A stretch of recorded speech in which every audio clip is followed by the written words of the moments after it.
Hello, friends, and welcome to the Friendlies Podcast. I'm Jack Peglow, one of your intrepid hosts. I'm joined by the second of two. There's only two. There's always two, and his name is Rob Wong. Rob, how are you doing tonight? 2 divided by 2 equals 1. Is that just true? Just one, buddy. Just one. Is that math? I wouldn't know. It is the maths. The maths. Yes. Numbers just don't work in my head. The funnier part is we've been talking about numbers for like the last 4 weeks too. I was over sales numbers for 4 weeks. I just like it. They don't add up. But I'm doing all right. It's a little bit hot here in the Bay Area this week. We hit a bit of and I know you're in Chicago, so my temperature heat does nothing. I was there for a wedding a couple years ago, so I know what summer heat feels like, but it just over the last couple days spiked up to 85. Yeah, here. we've been vacillating between high 70s and then thunderstorms. Yeah. I mean, hopefully it starts to drop tonight and then into tomorrow. Fortunately, my unit has an air conditioning, and it's not that easy to find in a lot of Bay Area houses. Really? Yeah. We just don't need it here. You have heaters, but you just don't need AC. God, that is a problem. I wish I could, it's hard to find AC because we just don't really need it. Yeah. Must be nice.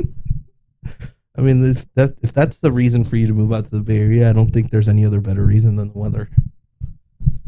See, I kind of love Chicago weather though, because the summer in Chicago summer, in my opinion, is the best city in the world. Summer Chicago. Summer Chicago wasn't that bad. It was just the temperature that was a little hot and maybe a little bit humid than I'd like. But overall, I'd much prefer that over the dry 110 degree of LA or the 95 degree 80% humidity of a New York or Hong Kong or Seoul. So you're right that it does get pretty hot. But the key factor here is that if you're by the lake, it drops 15 degrees. You just gotta have a lake house. You just gotta stay on the east side of the city, baby. But I also kind of like the winter because I run hot. My body temperature is high. It takes a lot for me to get cold. So I don't really feel like it's really cold except for a small portion of Chicago winter. Yeah. I think I totally go with that as well. I also kind of like the hibernation period. You can just stay home, play video games just in your house and no one's going to bug you about it. Well, it's that, and it's soup season. My girlfriend and I made, I can pull up a list. I think the final tally was something like, stalling as it loads. Let's see. We made 30 different soups this soup season. Over what, 2.5 months? So from it probably started December through March. December through February, probably. March, maybe. Yeah. That's a lot. That's a lot of different soups. Yeah, because think about it, you can only make one a week. That's so much soup. It's so much just liquid. Yeah, dude. Yeah. No, I totally agree. Anyway, video games. Yeah. How are they? I mean, summer is the best time for video games. Is it? Hot take. Summer? Hot take is the summer's best time for video games. Ooh. I don't know about that. Summer, Okay, let's see. The what are we saying are the months of summer? Like June, July, August Yeah. is what we're saying the months of Yeah. summer is? Yeah, I stand by my take. If you're a video game fan, usually the months of June, July, and August are like the best month. I don't know. See, I feel like it's like the beginning of the year. I feel like all of, at least You think recently, it's like January, February, March? I mean, think like recently, all of the video games that have really stuck with me, like Breath of the Wild, Horizon, Persona, they're like February, March. Okay. All right. I guess if you're thinking of it from like game release standpoint, I don't think you can beat wintertime, like that holiday leading into the new year area. The reason I picked the summer is because this is where we get all of the announcements. Like as a games fan. So okay, right?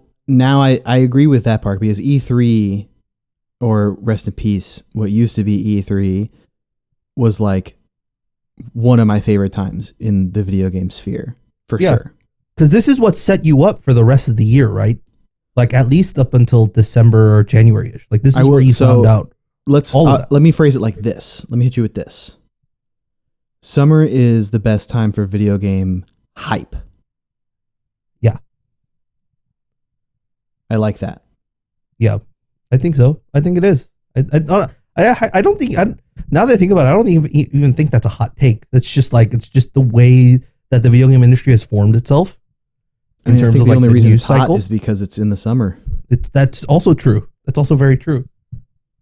Well, we're barreling right into summer, so let's hit the news. Let's hit the hot off the press.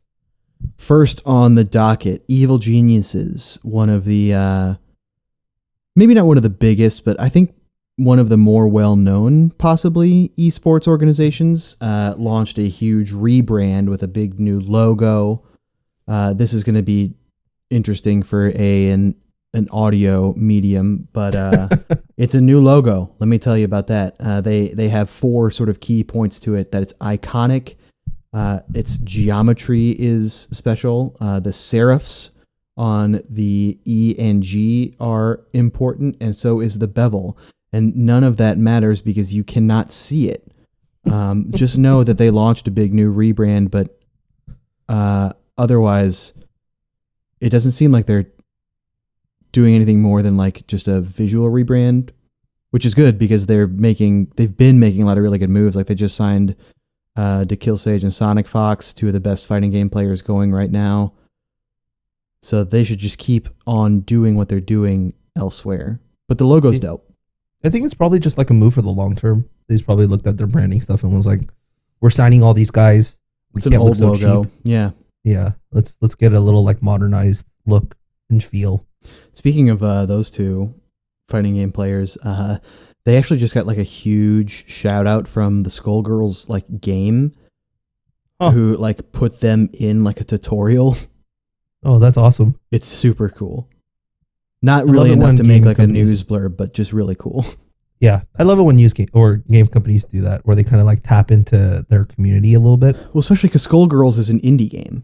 Yeah, but it's so good. I mean, I know I've raved about it in previous episodes, but it's such a mechanically cool, well-balanced game. And also like the aesthetic and the fighters are so cool. Like one of the fighters is called Big Band, and he's literally like a band. Like you can there is a combo that is literally the Ghanaian funeral march. That's awesome. It plays. Look it up. I'm gonna add that to my YouTube watch list before I go to sleep tonight. It's dope. But what else we got?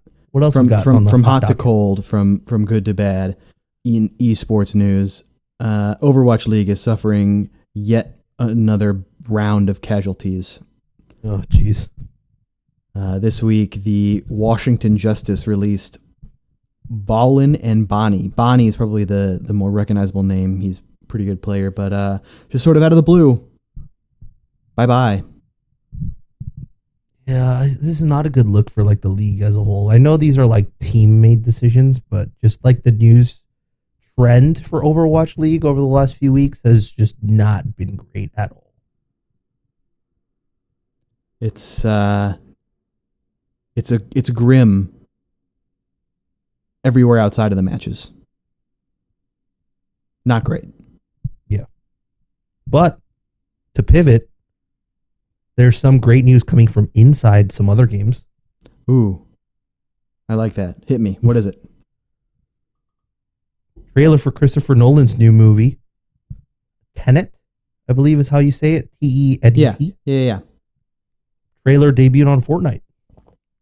This is the second trailer to debut in Fortnite, right? The Star Wars one. Was it a Star Wars one? Was there a Star Wars one? Oh, Yeah. There was. Yeah, you're right. There was. And then there was also the Travis. Well, I guess media-wise, we're like talking the Star Wars trailer. Was it Deadmau5? Deadmau5 and Diplo have both had concerts. Diplo, and then Travis Scott. And then now the Christopher Nolan trailer. So Fortnite is becoming like a medium almost. Yeah, I mean, we've talked about this in the past. It's like you can get hyped for it, right? Like people will like join in games and like get ready to like watch this thing, happen in the game. I think this trailer, as well as not the Travis Scott, but the Diplo and Deadmau5 concerts, took place within like the creative mode, which is not the battle zone. Yeah. I'm not sure what influences what sort of media gets put in which mode, but who knows? I mean, I think you have to kind of do creative mode, right? Just so like you don't have players like killing off other players. But I think the Travis Scott was in the normal mode. Oh, it was in a normal battle royale mode. Yes. Because if you look in videos, you can see like people get done with the concert and then like get killed. Okay. Yeah, maybe they did that. Maybe that was just like the soundtrack for battle royale, like that entire like night long. Well, because there was things leading up to the Travis Scott concert. There was like some asteroid made of like speakers or something that you could see. Yeah. Because it's Astroworld and all that. Right. Makes perfect sense. It does. Something else that makes perfect sense. Well, it makes some sense. Since they're not going to be at EVO Online, Nintendo is sort of throwing their own EVO, likely without blackjack and hookers, but they're holding another Nintendo North American Online Open during May, basically when EVO is happening. They've done this before. You can go in through Smash itself, go online and register and play, in this case, to win download codes for the new Fighters Pass, Splatoon 2, and ARMS. Will you be attempting to win something? Probably not. I usually don't enter these big ones just because they're such a shit show most of the time. You either have actual pros that enter, because some of them do. Yeah. Or you run up against bullshit with like people that lose and then try to report that they won, and then you have to fight it. It's when it's that big, I usually don't bother. Yeah, I can imagine. And it's not like the prizes are. Yeah, I mean, I already bought the Fighters Pass, so. Yeah, we already played Splatoon 2. I guess the only thing you could win is ARMS, right? Yeah. So, yeah, not worth it in my opinion. The only thing only one more thing I would note from this is that the things that you can win, the Fighters Pass and ARMS, make sense because the new fighter is going to be from ARMS. Does this possibly hint at a new Splatoon fighter? I mean, unless it's like one of the Squid Sisters or an Octoling. Like, yeah, who knows? But like, yeah, that's the only other nugget I could pull from this. It's just surprising that they're giving away Splatoon 2 when they're technically done supporting the game. So maybe this is the start. Maybe we're getting Splatoon 3. I think we will eventually. I think Splatoon it's a smash, massive hit. I would be surprised if we didn't get a Splatoon 3. Yeah, I don't know if we get it soon, but you never know. Yeah, I concur. Speaking of new Nintendo properties, there seems to be rumors of a new Monolith joint. Holla! This comes from friend of the show, Stealth40K. Yes, shout out Stealth. My man just gave me a follow. I love it. His tweet says, according to Tetsuya Takahashi, head of Monolith Soft, they presented the idea for a new game to Nintendo in May of 2018, and they went into full development later that year. He's sure we are going to see a trailer sooner rather than later for whatever this new game is. If you remember, Nintendo has said that they're not doing any directs until at least August, so this may be something that just sort of appears one day out of the ether like Paper Mario. Yeah.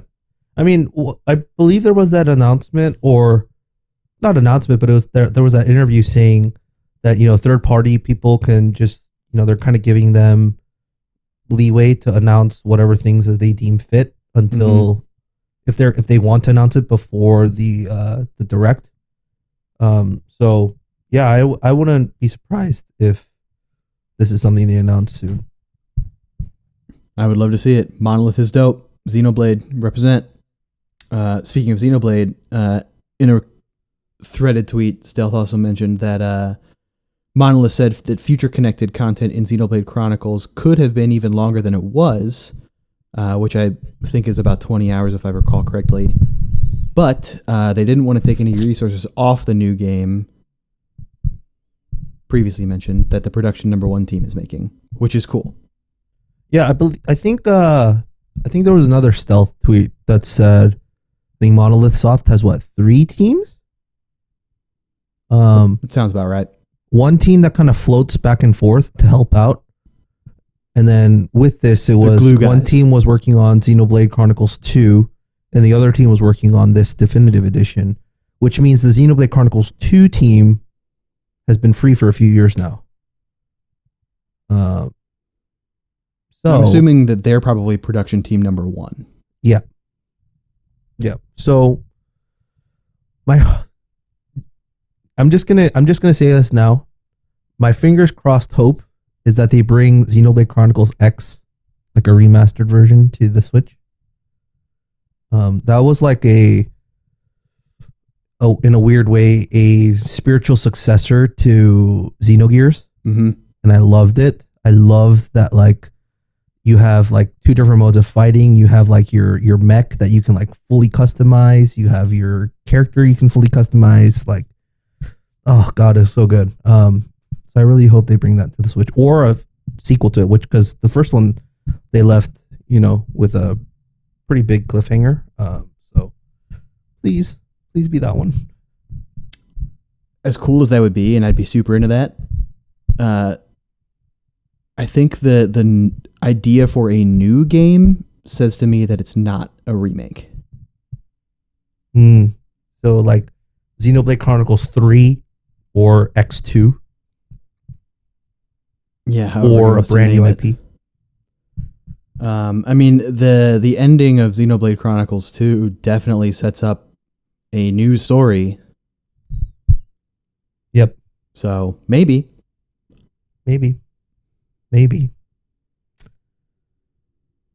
But we have more to talk about with Xenoblade later.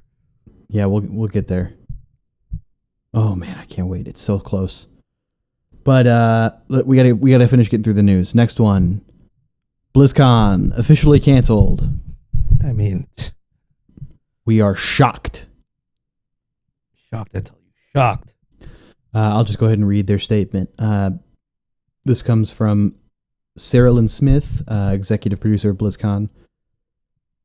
Several weeks ago, I shared an update about our uncertainty around holding BlizzCon this year. Since then, a lot has changed, and a lot also hasn't changed. During this time, we've had many discussions about what holding a convention would look like in light of all the health and safety considerations we'd want to make. We've also talked about different paths we could take and how each one could be complicated by fluctuations in national and local health guidelines in the months ahead. Ultimately, after considering our options, we've come to the very difficult decision to not have BlizzCon this year. She goes on to say, we're talking about how we might be able to channel the BlizzCon spirit and connect with you in some way online, far less impacted by the state of health and safety protocols from mass in-person gatherings. We'd want to do this as soon as we could, but given that this new-ish territory and different factors involved, it will most likely be sometime early next year. BlizzCon is also a stage for big esports events in Blizzard games each year, so we're looking into the alternatives for supporting some of the high-level competition that would normally take place at the show. There you have it. I mean, that's like good PR talk, right? It's like, yeah, we're going to skip this year, but I guarantee you we'll come back faster, better, stronger next year. Pouring one out for BlizzCon. Yeah. In good Blizzard news, we might finally be getting some Lucio lore. This is a hefty book. It looks thick with 5 Cs. Yeah. What we're talking about is an announcement of a new book, graphic novel, whatever it ends up being, put out by the Overwatch team, featuring a new adventure featuring characters Effie, Orisa, Doomfist, and Lucio. So people like me who have been starved for more Lucio information since the beginning finally getting a little nibble. Yeah, I mean, it's available June 2nd, which is not that far away. Mm-mm. And you can already next week, pre-order it. I'm taking a look at the website where you can pre-order, and of course, yes, it's fiction. It says this action-packed novel. Novel, huh? Mm-hmm. Let me read you the little blurb here. In the technologically advanced African city of Numbani, in the not-so-distant future, a hero named Effie Oladele rises. Effie may only be 11, but after she witnesses an attack on her city by the terrorist known as Doomfist, she realizes you're never too young to make a difference. Effie builds an intelligent robot named Orisa to give Numbani the hero it deserves. Orisa has a lot to learn before she's ready to save the city, but Effie has some things to learn too, especially when it comes to building and being a hero. This action-packed novel is an all-new original story straight from the Overwatch game team and features fan-favorite characters Orisa, Doomfist, and Lucio.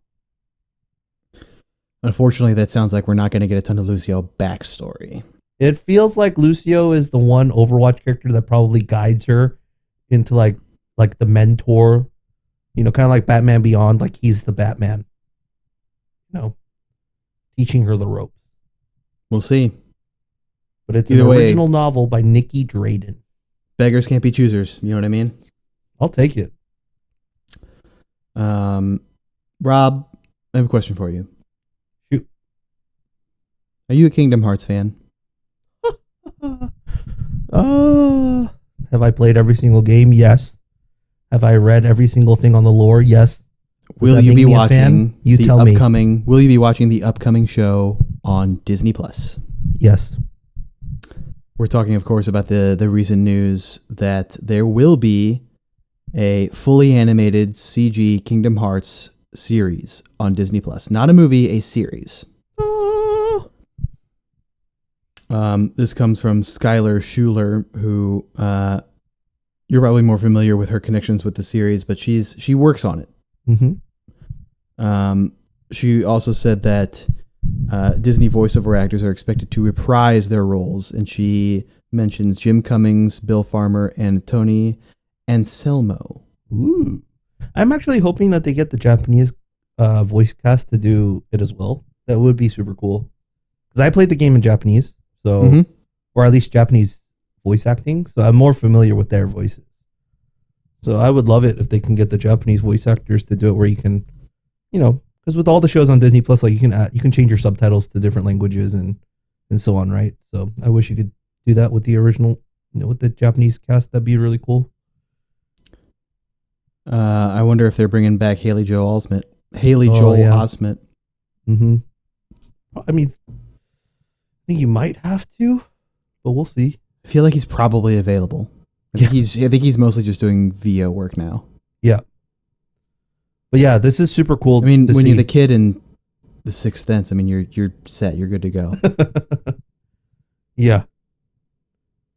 Yeah, but I mean, I guess as a Kingdom Hearts fan, this is super cool to see, just because Disney's doubling down on like their not so mainstream properties. Sure, but it's also like, I mean, this is a huge, passionate fan base, so I feel like it's not really as much of a gamble. Yeah, I don't think it is. I don't think it's as much of a gamble as either. I think the cool part about this is that if they do this right, you're getting a crossover of like Disney fans into the Disney like gaming universe and like all their games and their their gaming properties. Mm-hmm. But from the other side, like Disney is drawing all of their gamer like fan base and then pulling them into like Disney Plus and the movies and the TV shows. Rise up, gamers! Ooh, man, this is they've knocked out basically all the series that they've done so far. So I have high hopes for this one.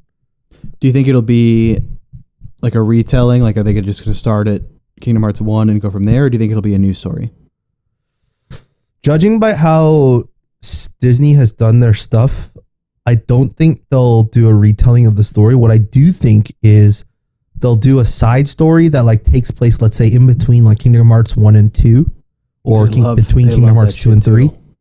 That kind of forces you to either play the previous games or like get to know those games from if you're like jumping into the series, or if you're a gamer, like it like fills in a bunch of the gaps for you. I think that's kind of where they have to start off. Do you think Nomura is involved? I think you'd have to keep him involved, right? I feel like he wouldn't allow it to be made without him. Yeah. Nomura, yeah.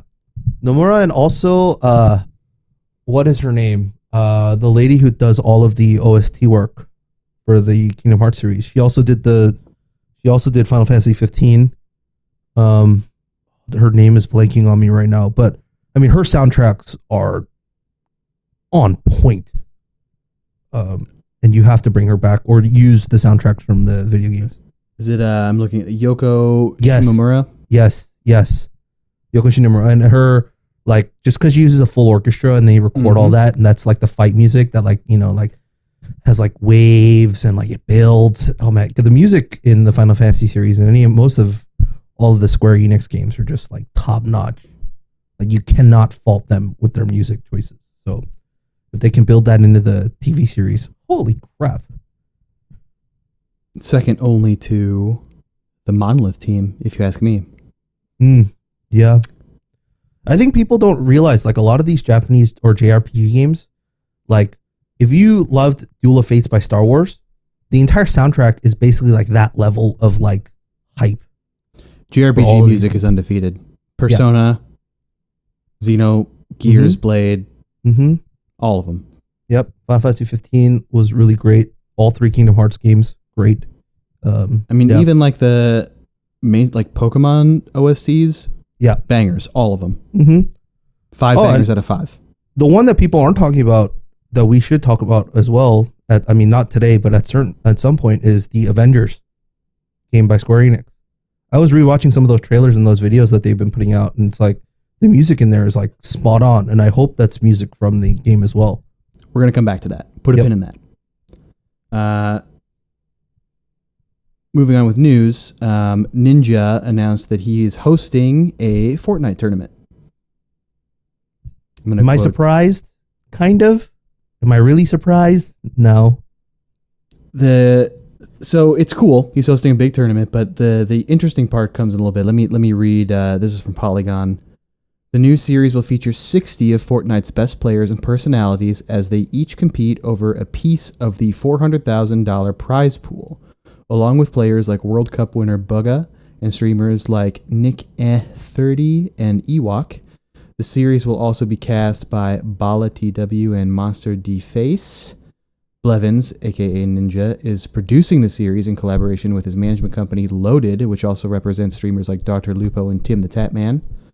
While the series will be hosted by Blevins himself on his own channel, all of the competitors, and this is the interesting point, will also be able to stream their own perspective in each match, even if they're not on Mixer. Huh. I think sort of inevitable, but they could have tried to limit that, and they just said, "Nah, it's fine." Yeah, I'm surprised. I mean, I'm sure there was conversation, but I'm surprised that there weren't at least some restrictions that Mixer would want to put on it.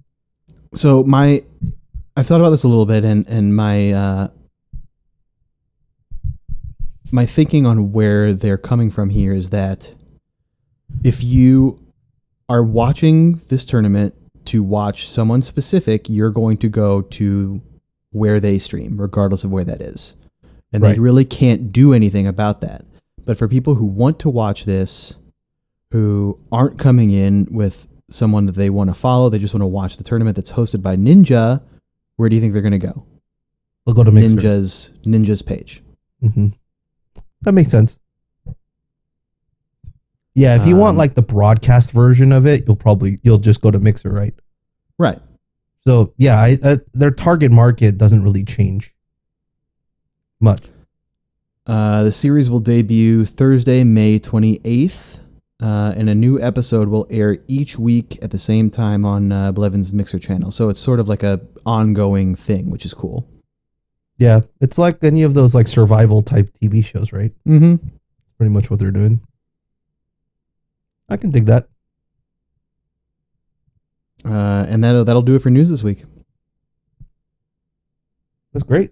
We made it. We're almost there. Rob, to the actual conversation. what have you been playing this week? So I've dipped away from a few games. I'm still playing Control, but I actually haven't touched it this week yet. I'm sure I'll touch it as probably tomorrow or the day after. But I've been diving way back in the Assassin's Creed Odyssey again. I didn't actually finish the game. I realized I had a few final missions left, so I'm just like leveling up Alexios, my character, and just like getting equipment.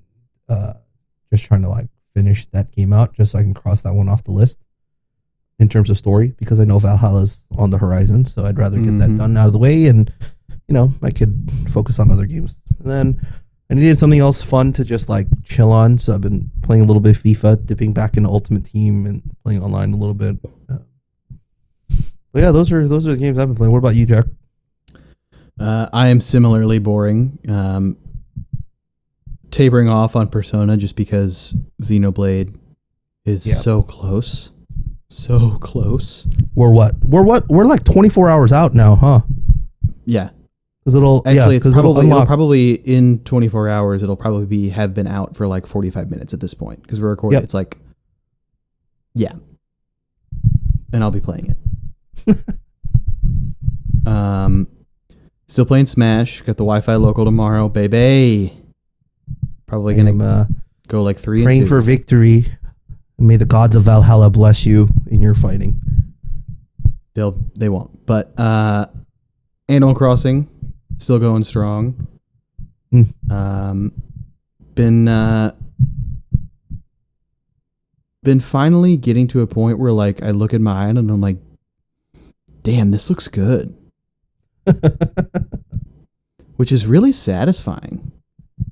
Is it satisfying or is it sad? Because like you're like reaching the point of like the pinnacle, like just efficiency of like what your island looks like to you. There's not going to be much more to change. No, I see. I don't feel like that, because I know that they're going to add new shops at some point. I'm going to have to rearrange everything.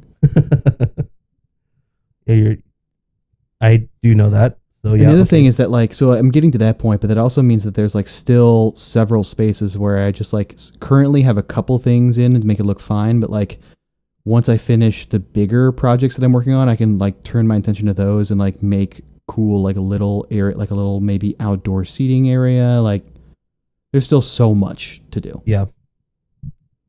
I need to, once we're done recording, I need to hop back on because I have an empty plot and I got to go find a villager to fill it. I got like 30,000 nuke miles saved up. You got an island to run, man. You got things to do. You got people to see. Are you familiar with how this works? How finding a new villager works?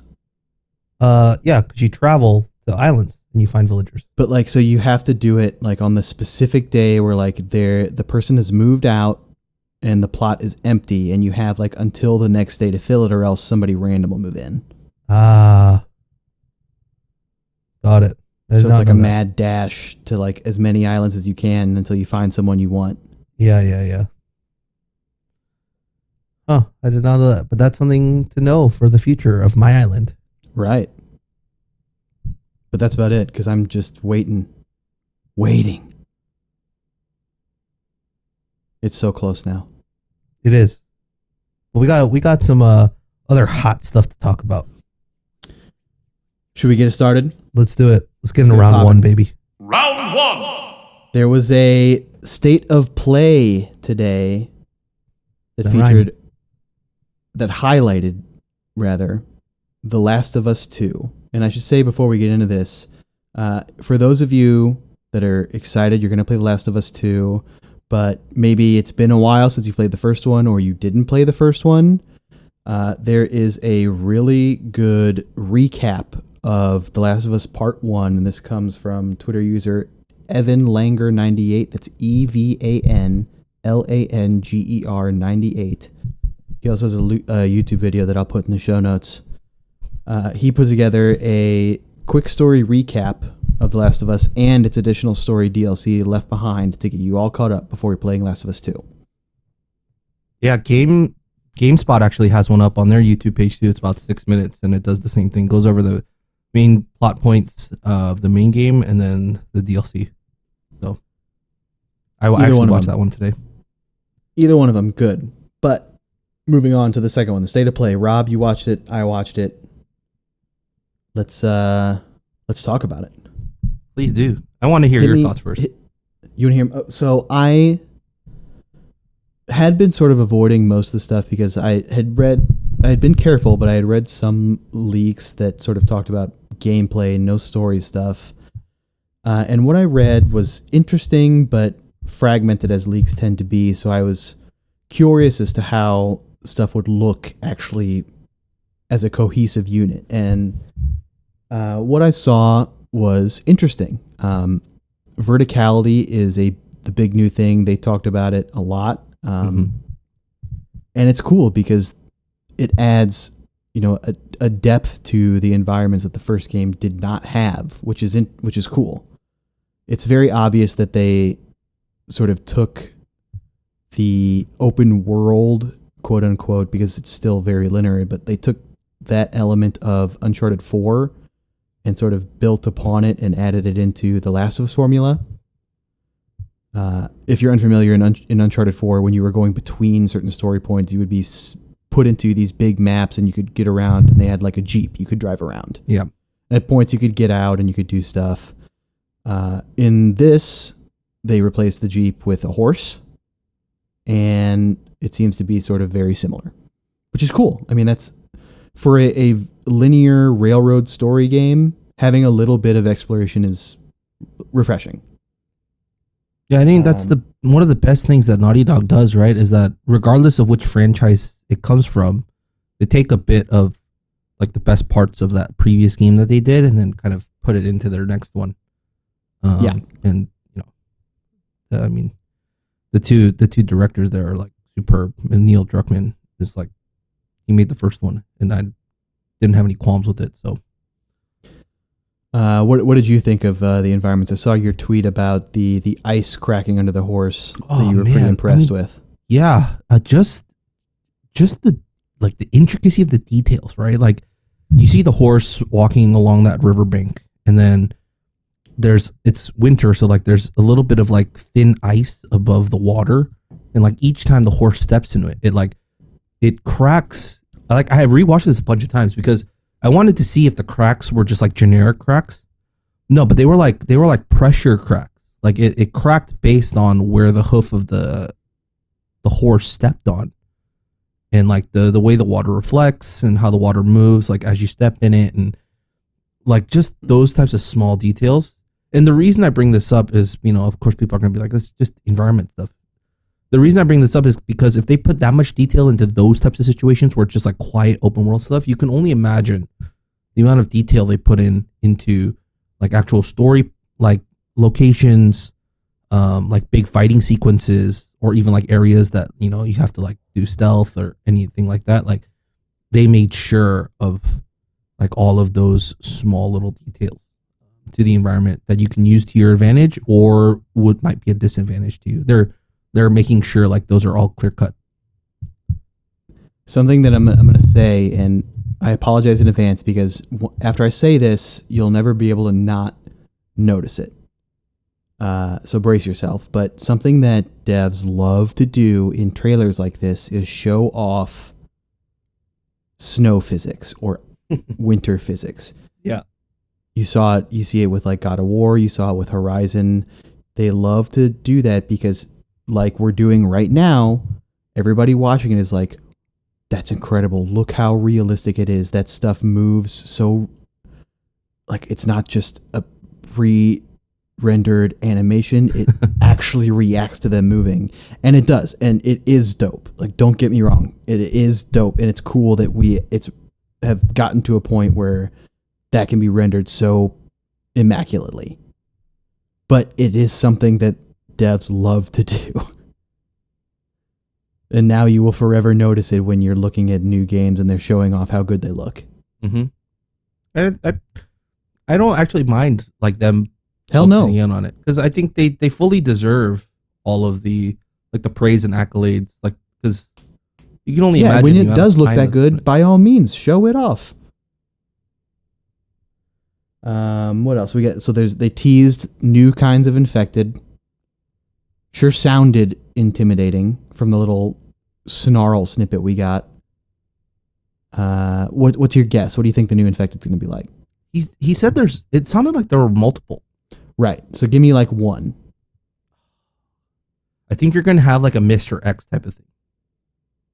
Oh yeah? So you're like going to have bloater, but like buff? Yeah, you're going to have like a super big like buff dude that's like not as mobile as you are. So you're going to have to like kind of like move out of the way, like kind of like a juggernaut thing. They're going to like charge at you. You got to like move out of the way. They're going to like hit a wall, and you got to like do stuff to maneuver around them. See, I think it's going to be like the opposite.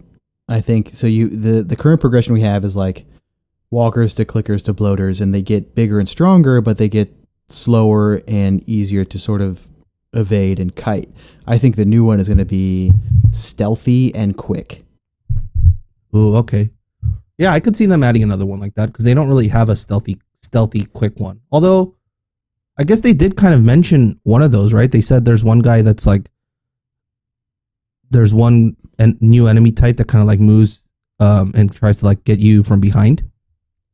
Yeah, but I think this is going to be it's going to be like hunting you like stealthily. Got it. Big time. And I do think that the snarl to me sort of sounded like almost like serpentine, like snake-like. So I feel like it's going to be like quick. I think we might get like an animal infected. Like we haven't seen any of those, right? I think it in the previous game, at least, I think it was like they didn't infect animals. So maybe it's a mutation. Yeah. Maybe it's a mutation. Maybe it's, something along those lines. Because these are technically, they're not zombies. For people that aren't aware, this is sort of a fungus. Mm-hmm. It like grows on you, which is why like the clickers, like they're like their head quote unquote is like a bloomed flower. Mm-hmm. It is. It's actually really clever. It's taken from a real life fungus that will infect like ants and other bugs in rain. I don't know if it's the Amazon or another rainforest, but it infects them and sort of takes over their brain and makes them crawl up trees to get sunlight, and then they sprout their little fungus polyps out of their head, like you see with the clickers, and that's how they release their spores. Yeah. Either way, shout out Planet Earth. I am super scared. Like I know, like I'm gonna be like I know I'm only gonna be able to play this game, especially like those types of sequences, like in daylight. Like because I don't like there's no spoilers here, but like in the first game, like towards the end of the game where you have to go through that tunnel, with like all those bloaters. Oh my god. Like that scared the crap out of me. So yeah, there's definitely gonna be sequences like that, and yeah, I'm definitely not gonna be if they're adding more types of like enemies that are scarier, definitely not gonna be able to play this at night.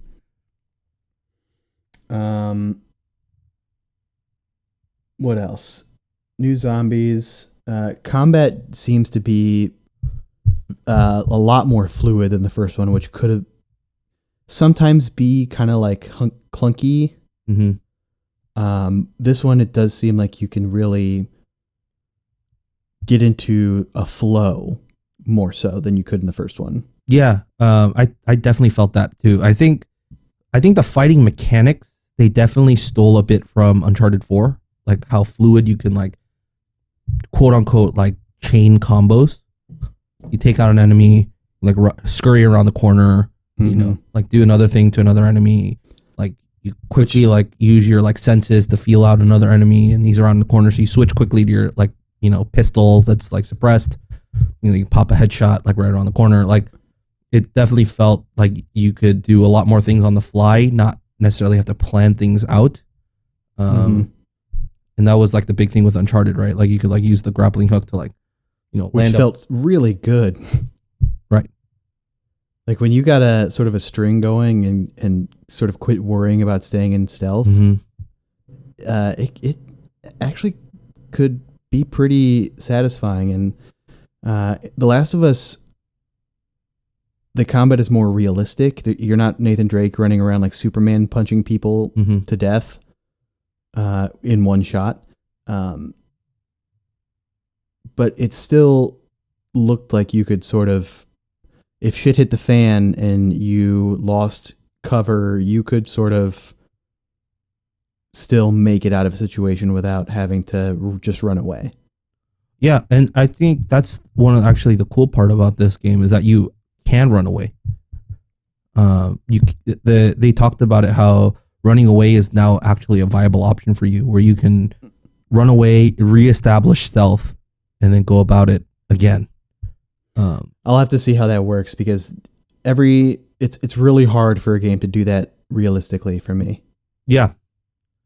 The only thing, I mean, because the only thing I say that's a net positive is because I remember from the first Last of Us, like there were a lot of levels, if you knew where the enemies were, like you could cheese it, right?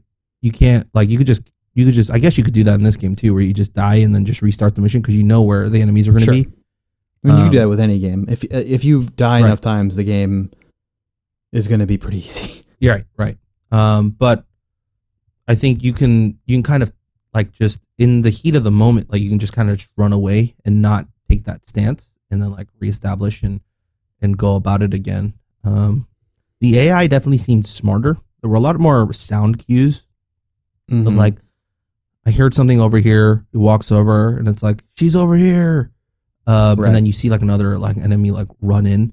And that didn't seem staged. That actually seemed pretty organic. So I'm wondering how much of that'll be throughout the entire game. Yeah, we'll have to see how it looks like once we actually start doing it and it's not like a scripted sequence. But it did seem cool. And speaking of smarter AI, finally having situations where you can sort of pit zombies against humans is good. Yeah, that scene in that in that state of play with like in the subway station, that was super cool.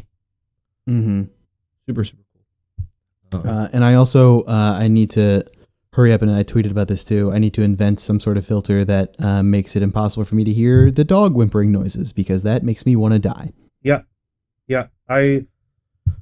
Holy crap, that was not a fun like sound at all. We talked about this at length in a previous episode. We're not going to get into it again, but I want to die when I hear a dog whimpering. Yeah. But I mean, if their objective was to immerse you in the world, like let's say you're playing this game like either on like a big TV or like you have like headphones on, like you're going to be immersed. Like all the sounds, like the sights, like everything, you are going to be fully immersed.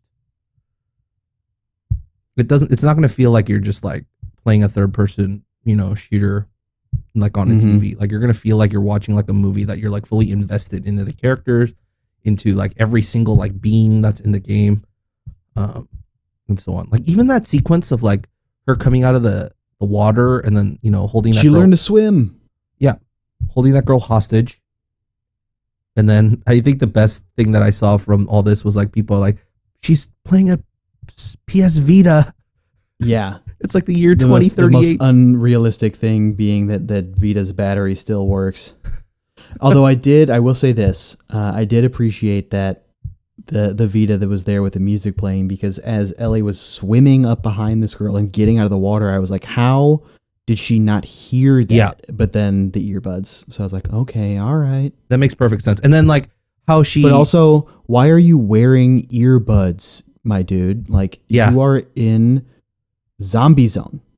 well, not only that, like that is asking for it. it also looked like she was like, you know, like that was her role, right? Like that was her spot to like guard.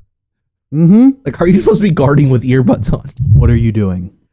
But I did appreciate like how that sequence of like she kills her, and then like the earbuds like pop off of the Vita, and then like the Vita, like the noise plays like audibly, Mm-hmm.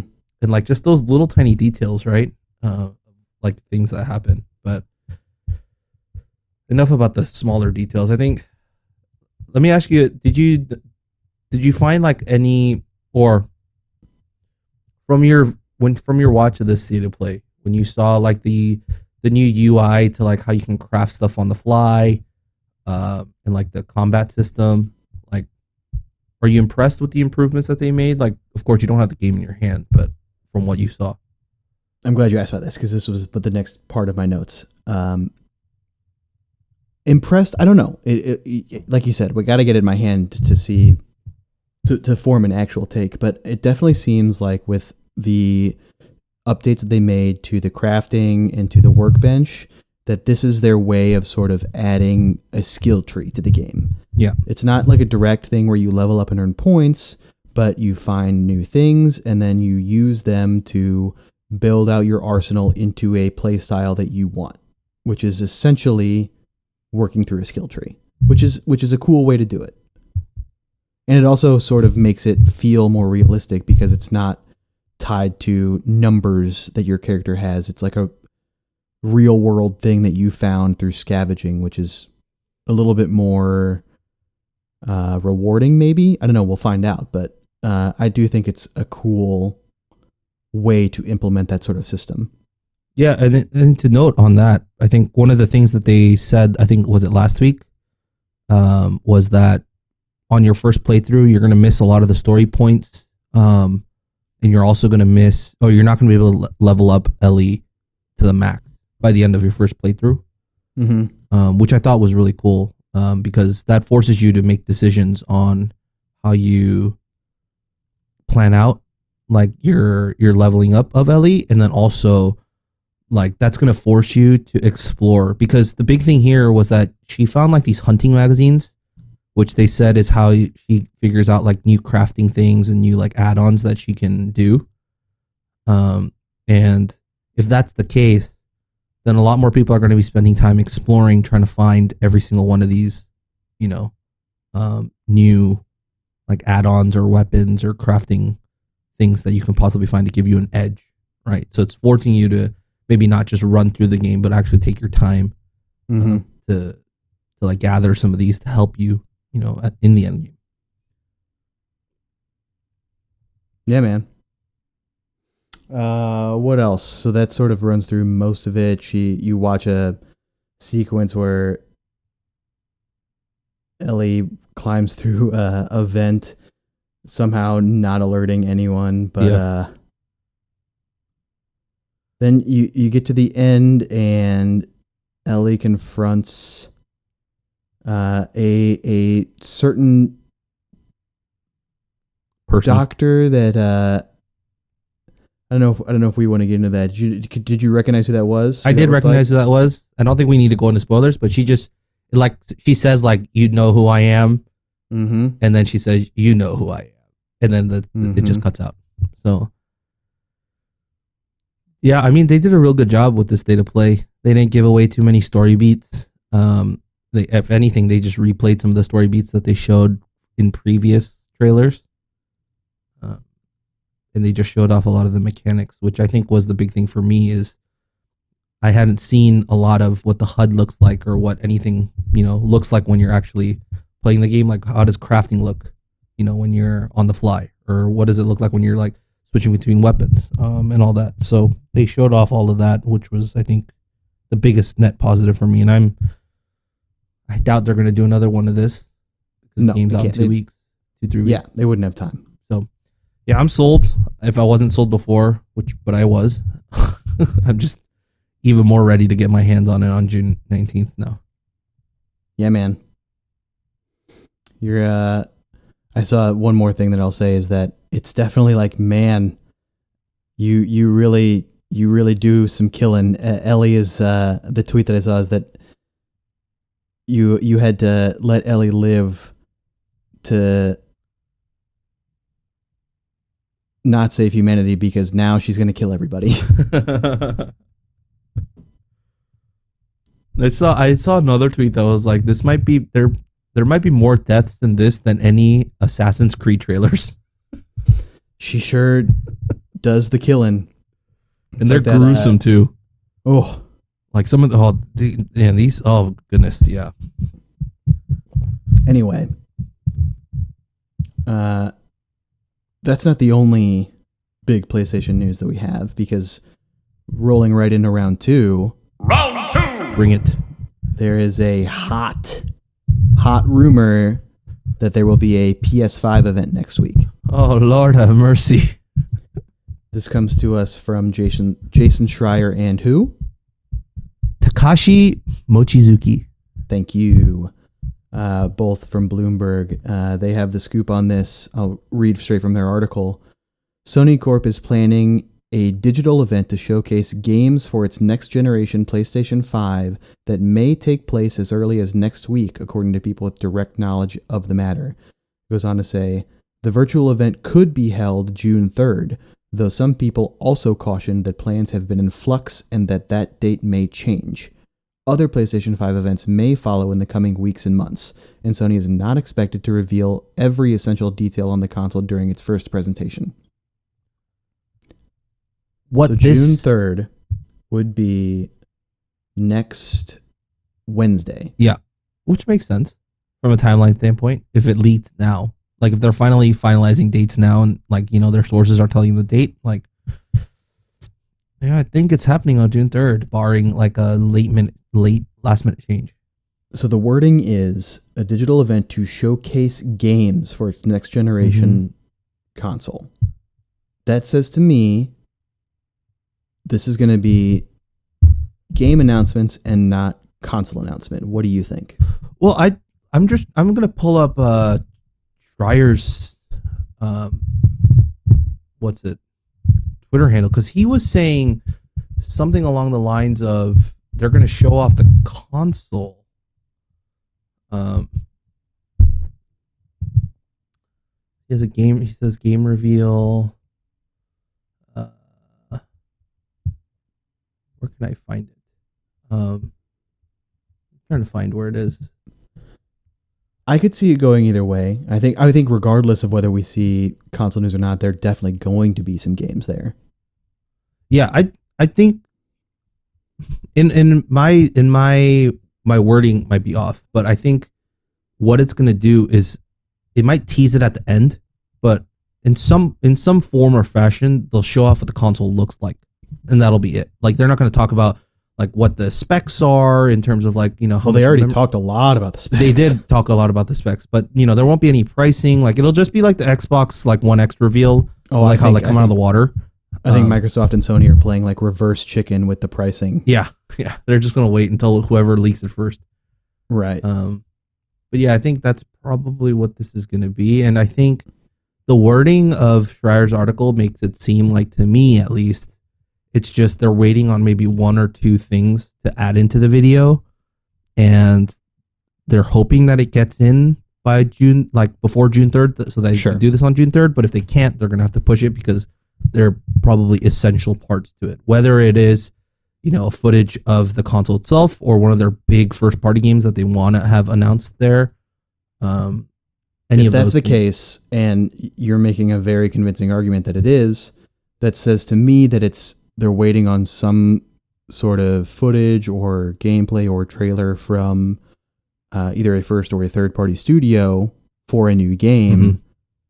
And said studio is crunching as best they can remotely to get it in under the gun.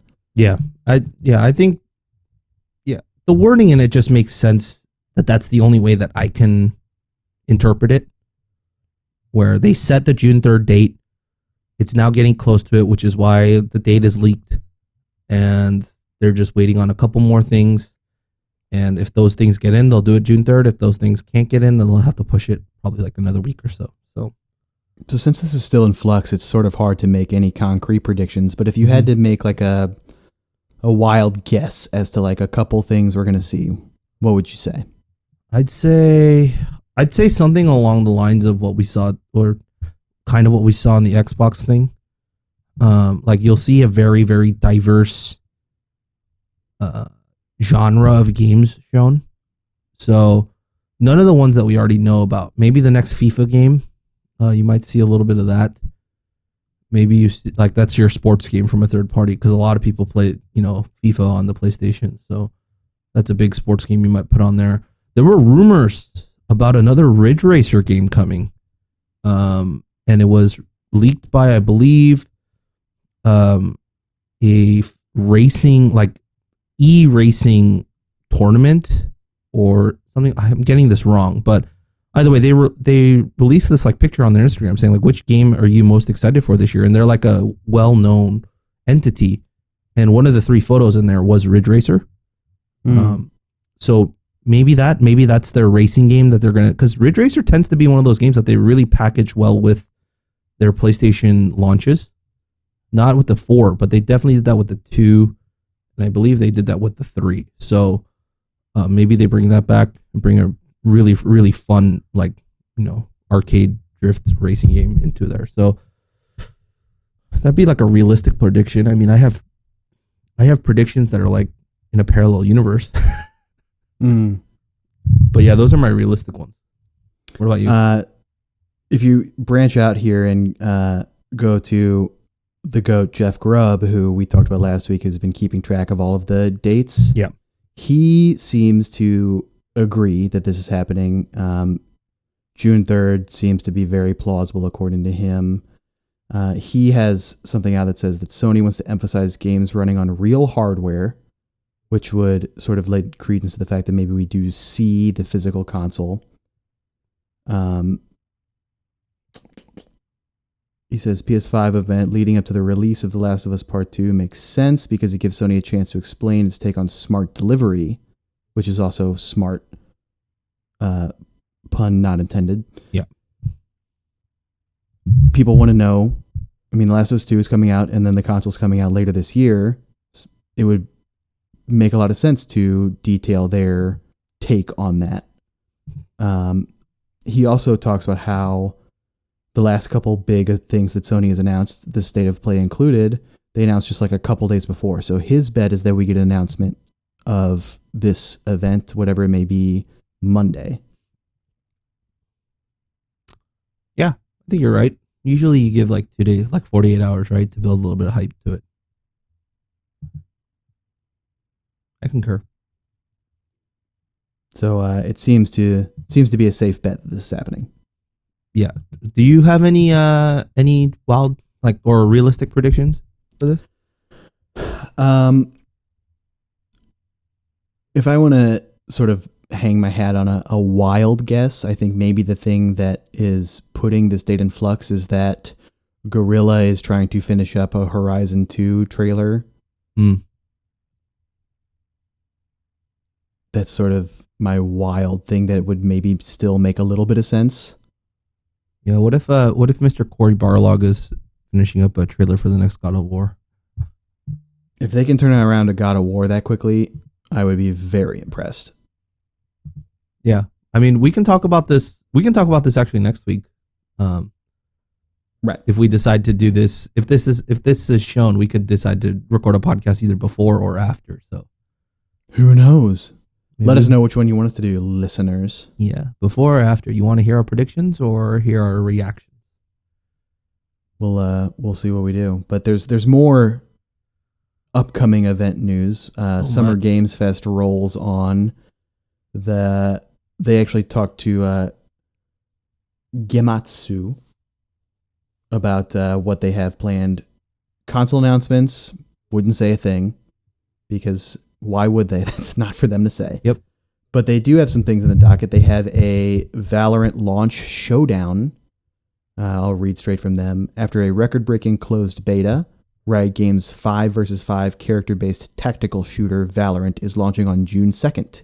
To celebrate, Twitch Rivals is collaborating with Riot to execute the first set of competitive events for Valorant on its grand opening weekend.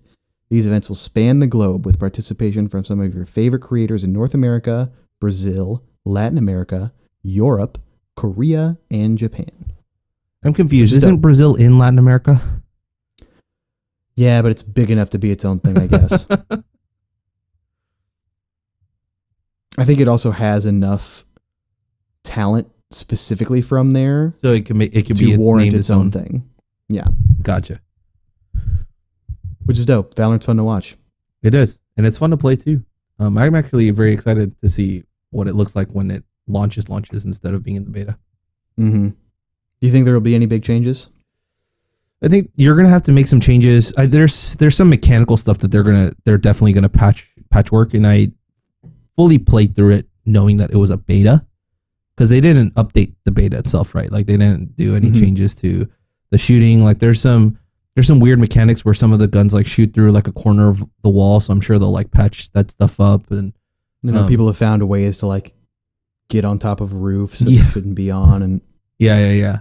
So I'm sure they'll get rid of things like that, and I'm sure they'll balance out some of the characters and some of the weapons too, because there's some weapons that are way too overpowering, and that's the only weapons like you ever want to get. It definitely seems like there are some abilities that are maybe a little overtuned. Mm-hmm. Yeah, definitely. So all those balancing changes are coming. So I'm just interested to see what that looks like when it actually launches.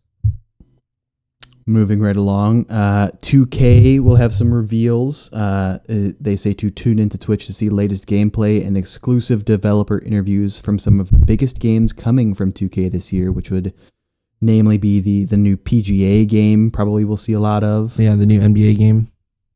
Always a big hit. Mm-hmm. The IGDA Indie Showcase. That's going to be an exciting thing. They'll be hosting a Twitch-exclusive indie showcase with some of the top titles launching this year. The date is TBD, but they say to join for your chance to see some of the best content from indie studios before anyone else. They'll have developer AMAs, so you can talk directly to the game creators, plus deep dives into each game. They also have the Twitch-exclusive eJam developer contest lined up for June 26th through the 28th. Indie studios and developers are partnering with students to help them create small games in just 48 hours. That's rad. That's pretty cool. It's like a speed run to make a game. Yeah, that's actually pretty cool. I'm actually interested in watching that just to see like what ideas they come up with and how well they can execute it within a 48-hour totally time span. Hopefully, fingers crossed, knocking on wood, this is where we finally get some news on Hollow Knight Silksong. Oh, that's the game you're looking for. I have another game that I'm looking for, and hopefully it's in there. My game for that would be Baldo.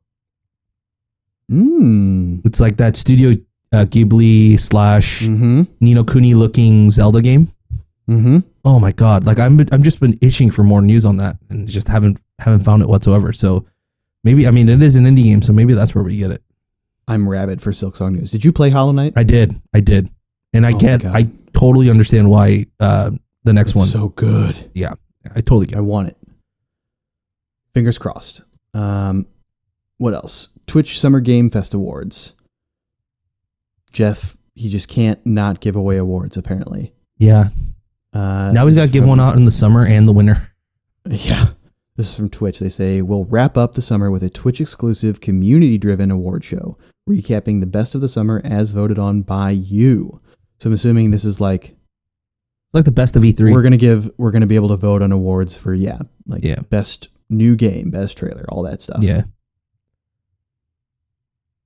And you will be able to co-stream it all. Nice. All of our Summer Game Fest content will be available for co-streaming, which is sort of inevitable, but cool. I wonder if we should do that. Maybe. I wonder if you and I should work on that and figure that out. Making a note. Yeah. That would be super fun. Last but not least, we have news about the new Avengers game, Thank God. which we talked about earlier, and now we're finally getting back around to it. We will see gameplay June 24th. Yeah, if you haven't looked at this this tweet of like them like announcing that they're gonna do this thing on June 24th, like take a look. There's a lot of scenes that they put into the video that we haven't seen before. Like there's a shot of Hulk wearing the Coliseum armor, like him bashing something in, which we haven't seen. So I was very surprised that was in there. And they showed like Iron Man, like just like running through one sequence, but like Doing just Iron Man quickly things. switching through suits, which was super cool. So yeah, I'm stoked for this game, man. You're excited? You're intrigued? I am. 'Cause I don't really know if I'm going to be in on this game. I mean, I'm a fan of Square Enix. They haven't done much wrong with most of their games, barring like, you know, the initial Final Fantasy 15 before like they put in all the additional stuff. But yeah, I mean, I don't think that they can mess this up. At least you know, at the very least, the gameplay mechanics of the game will be pretty sound as an RPG. Yeah. I mean, I think it looks cool. I think it'll probably be a good game. Right. I just, from what they've said, the game is going to be, which is like multiplayer. You like main certain heroes and you invest into that. It just seems like not something I'm going to want to spend the time to do. Yeah.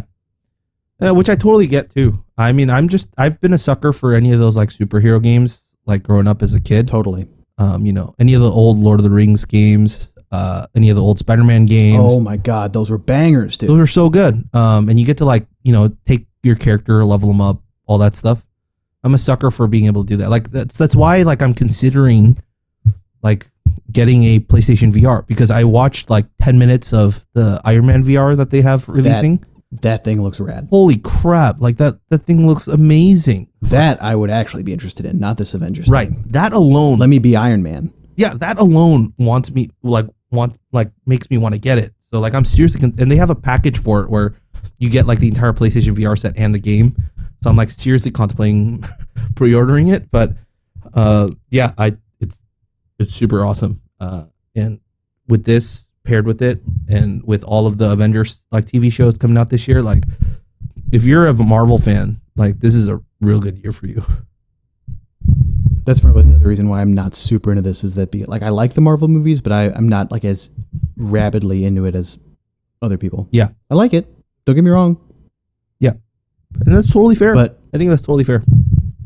something I am absolutely foaming at the mouth into is XENOBLADE Chronicles Definitive Edition. This is our round 3. This game deserves its own round. Round 3. It deserves every round because it's coming in hot. Under 23 hours now. Review scores are in. It's currently sitting at an 89 on Metacritic, which is, let me just get this out of the way. Metacritic is a flawed thing, I think. I think the idea of Metacritic is valuable, but I think its execution is poor. Yeah. But it's still a good system of rounding up scores. Yeah, it's just a good benchmark. So it's currently sitting at 89. And I know you were interested in this. If you compare that to the initial release on the Wii, that was a 92. Now, I think I'm on record. I have a tweet. If not, I've been saying privately for a long time that even though the definitive edition will be objectively better, objectively the best form of this game, it's probably going to score lower than the original just because, one, the original had less reviews. Yeah. And it was sort of an out of nowhere amazing smash hit for everybody that played it. Two, this one has a lot of hype, so maybe some people get overhyped, maybe some people looking to nitpick, but also people are coming into this expecting this huge, great game, and they're not familiar with the series, and I think that's sort of causing some reviews to be lower. If you look at like IGN put out their review video, Yeah. and it's like, they probably have fixed it by the time you're hearing this, but some of the things that they said were hilarious. Like they talked about party members, Rain and Duncan, Yeah. Ryan and Dunban are their names. Yep. So I'm not surprised to see some of that. But 89 is still a very, very good Metacritic score. Yeah. I mean, to be fair, I haven't looked at the IGN one, but for a lot of those major game sites, it's like the reviewer is different from the guy that reads the video review. Mm-hmm. So maybe he just had a error. I'm not saying that IGN doesn't know what that's they're still talking hilarious, about, obviously. But just for reference, when I said that 89 is a really good score, out of all the games that are released so far this year, only 5 games have been above 90. I mean, you look at Stealth had the tweet of like all the scores, right? Like VGC 10 out of 10, Player 2 10 out of 10, Destructoid 9.5 out of 10, GameSpot 9 out of 10, Nintendo Life 9 out of 10, Trusted Reviews 9 out of 10. People that know who they're talking about. Right. Metro 9 out of 10, IGN 8 out of 10. You're pretty much looking at an average score of like 9 to 9.5. So that's solid for a game that came out in 2012? Yes. Yeah. 8 years on and the game's still scoring 9 to 10. Like, I totally agree with everything you said.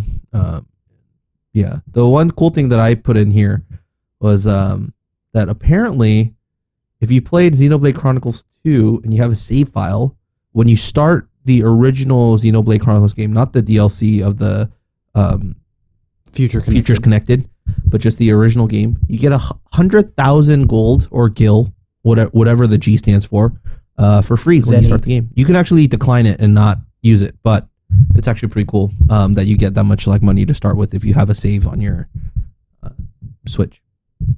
It is cool.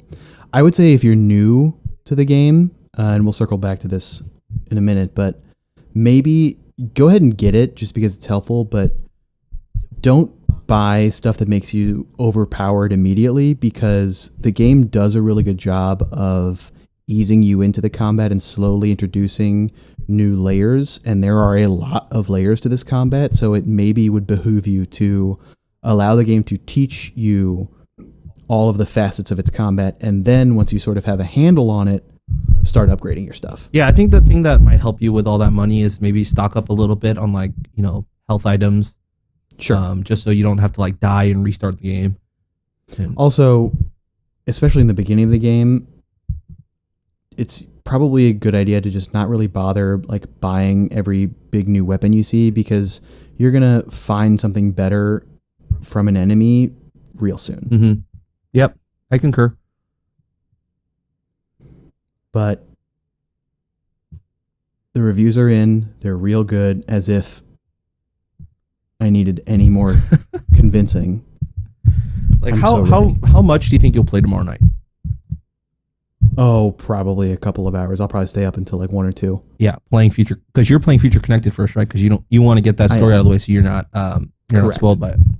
And yeah, and like I'm familiar with the original story. I know there's going to be some differences, and I'm excited for that. But yeah, I want to see the new stuff. Yeah, most definitely. I'm still debating which one to start. Plus, first. I want Shulk in that new drip. Yeah, you and I are both so stoked for this game. These next 2 months, man, are just going to be like a blur in terms of like the games we're playing, because we got this. Then we got Last of Us in a couple weeks.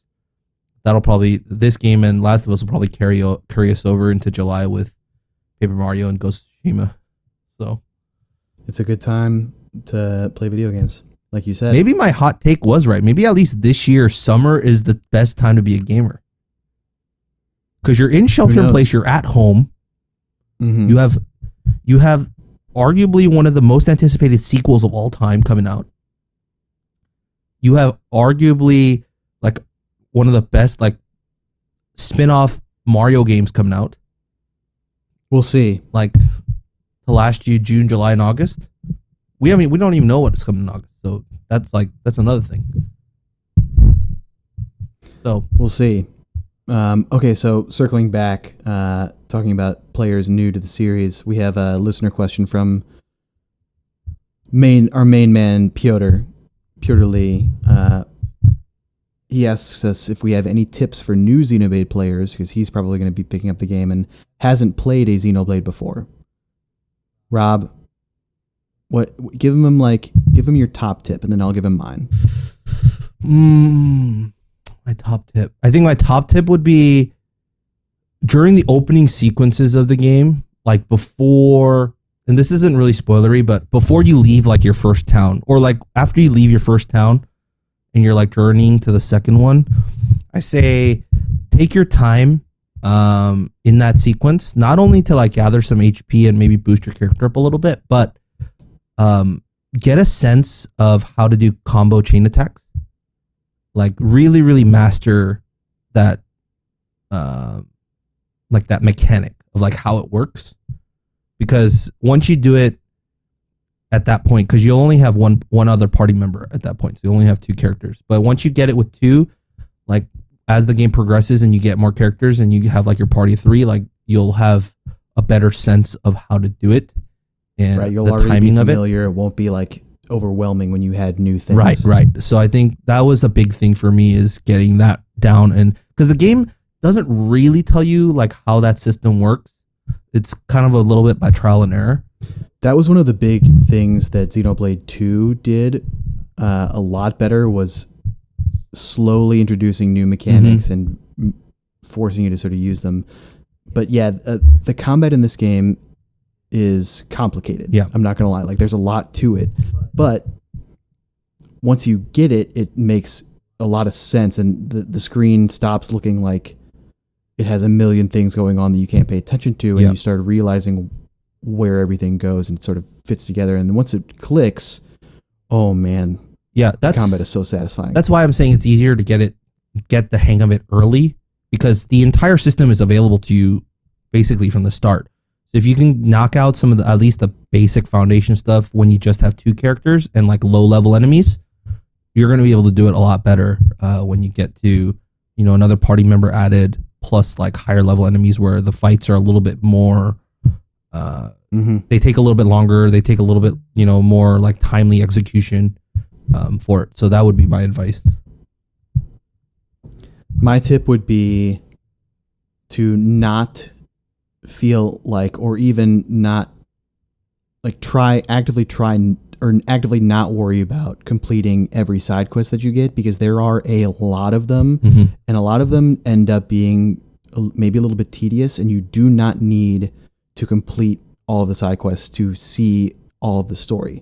There are things that you won't see, but it's not important for the main story. I would say just not even at the beginning, like for the entirety of your first playthrough, or maybe your only playthrough if you're only playing through it once, don't feel like you need to do every quest. Keep going through the story, because there are a lot of side quests, like I said, and the world is so big. It's easy to sort of get lost in the weeds doing side quests and sort of lose the thread or lose the initiative that was driving you through the story. Just play the story, do side quests that seem interesting. You can always go back, but focus on doing side quests you find interesting and the story. Don't worry about doing all of them in one go, because I know, like, even for me as a completionist, like, I'm the kind of person who clears off like every little notification on everything, because it bothers me when there is any sort of unread notification. I don't plan on doing every side quest my first playthrough. Yeah, I totally agree with that. So yeah, I think those are pretty some solid tips, especially if you've never played a Monolith Soft JRPG before. Like, you don't really have a grasp for how much time you can pour into this thing. Like, if you played Persona 5 and you thought like that was a lot of time, like, you have another thing coming Just wait, baby. with JRPG games by Monolith, because of just the dearth of things that you can do. It's crazy. You're gonna have fun. You're gonna have a lot of fun. Yeah, you are. You're probably gonna want to play 2 after you finish 1. You're in for such a treat. I cannot wait. But that's going to do it for us this week. That's all. It's time for us to stop talking and start playing Xenoblade Chronicles Definitive Edition. By the time you're listening to this, we're probably playing it already. Yes. If you plan on playing it, if you're currently playing it, or if you just like either of us, want to talk to us, want to follow us, you can follow me on Twitter at Jack Peglow. You can follow the podcast at Friendlies Podcast. We're on YouTube now, right? Yeah, we are. You can listen. If you're listening to this podcast on podcast services, you can quote unquote watch and listen to it on YouTube. We don't have a custom URL yet because we haven't been available for 30 days, but we will soon. Where can they follow you? They can follow me on Twitter at Rob11HWANG. We also have an email, friendliespodcast@gmail.com, right? Yep. And maybe we'll have a Twitch channel to co-stream all these Summer Fest stuff. Yeah, we'll get back to you on that. We'll let you know. But until next week, thank you all for tuning in, and let's get after it. Game on, my friends. Game on. It's time to find the Xenoblade.